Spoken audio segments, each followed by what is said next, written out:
আসসালামু আলাইকুম সবাইকে। কেমন আছেন সবাই? আশা করি সবাই অনেক অনেক ভালো আছেন। আমিও আল্লাহর রহমতে অনেক ভালো আছি।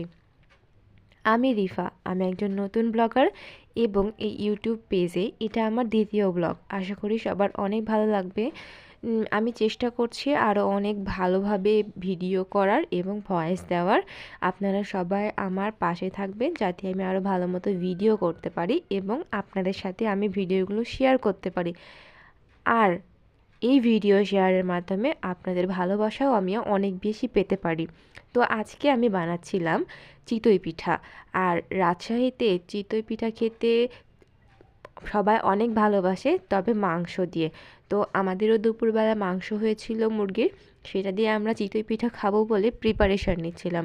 যদিও চিতই পিঠা তেমন একটা ভালো বানাতে পারি না, এর আগে একবার ট্রাই করেছিলাম আর এবারকার একটু ট্রাই করছিলাম, তবে অল্প করে বানিয়েছিলাম যাতে নষ্ট না হয়ে যায়।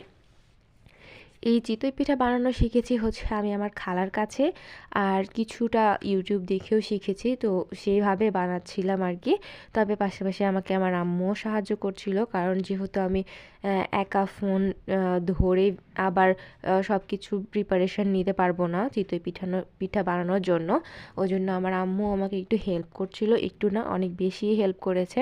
তো এখানে আমি প্রথমে একটু আটা মেখে নিচ্ছিলাম নর্মাল পানি দিয়ে।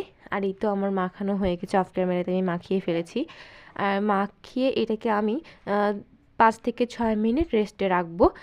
যাদের টাইম না থাকলে নাও রাখা যায়, আমার কাছে অনেক সময় ছিল বলে আমি রেস্টে রেখেছিলাম। আমি আসলে আপনাদেরকে রেসিপি শেখাচ্ছি না, আমি কিভাবে বানিয়েছি এটুকু আমি আপনাদের সাথে শেয়ার করছি আর কি। কারণ আপনারা সবাই অবশ্যই জানেন। তো আমি এখানে ইউটিউবে দেখেছিলাম যে এইভাবে 5 মিনিট রেস্টে রেখে ব্লেন্ডারে ব্লেন্ড করতে। তবে এটা আমার ভুল হয়ে গেছে, আরও বেশি টাইট হয়ে গেছিলো ব্লেন্ডারে ব্লেন্ড করে। তারপর আমি ওটাকে অফ ক্যামেরাতে বের করে গরম ফুটন্ত পানি দিয়ে মেখে নিয়েছি এবং আমি একটা মাটির পাত্র রেডি করে নিয়েছি এটাকে ভাজার জন্য। এটাকে প্রথমে একটু তেল দিয়ে সুন্দর করে মাখিয়ে নিয়ে এই তো বানানো শুরু করে দিয়েছি। আমার আম্মু প্রথমটা বানাচ্ছিল আর আমি দাঁড়ায় দাঁড়ায় ভিডিও করছিলাম, কারণ এক হাতে তো ভিডিও করে প্লাস বানানো সম্ভব না। আর এই তো আমাদের যেহেতু ঢাকনাটা পাত্রের সাথে ভালো মতো লাগছিল না, যাতে ভিতর থেকে ভাপ না বের হয়ে যায়, এজন্য আমরা একটু মানে সাইড দিয়ে কাপড় দিয়ে দিচ্ছিলাম, ভিজা কাপড়, যাতে ভিতর থেকে যে ভাপটা আছে সেটা বের না হয়ে যায়। প্রথম পিঠাটা অতটা ভালো হয়নি, ওটা ভিডিও করা হয়নি। আর এই যে এটা হচ্ছে সেকেন্ড পিঠা, আল্লাহর রহমতে অনেক ফুলেছিল, পিঠাটা অনেক সুন্দর হয়েছিল, খেতেও ভালো হয়েছিল।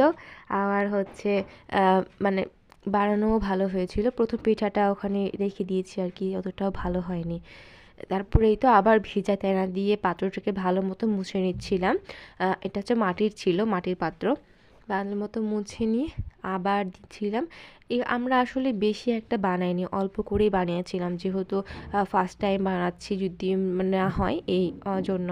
আর এখানে এই যে ধনিয়া পাতা, কাঁচামরিচ আর রসুন দিয়ে আমরা একটা চাটনি তৈরি করছিলাম, যেটা চিতই পিঠা দিয়ে খেতে পারবো। আর অসাধারণ হয়েছিল চাটনিটা, আর মাংসটা তো ছিলই, চিতই পিঠাটাও অসাধারণ হয়েছিল। মানে প্রথমবার বানিয়ে অনেক ভালো হয়েছিল। আমি আবারও চেষ্টা করব বানানোর এবং আপনাদের সাথে শেয়ার করার। আর এখানে আর কি আমি দেখাচ্ছিলাম একটু খেয়ে যে আসলে কেমন হয়েছে, একটু টেস্ট করার জন্য। আম্মু বলল আগে টেস্ট করে নাও। তো এই চাটনি দিয়ে টেস্ট করছিলাম। ভালো লাগলে সবাই সাথে থাকবেন। আজকে এটুকুই, সবাই ভালো থাকবেন। আসসালামু আলাইকুম।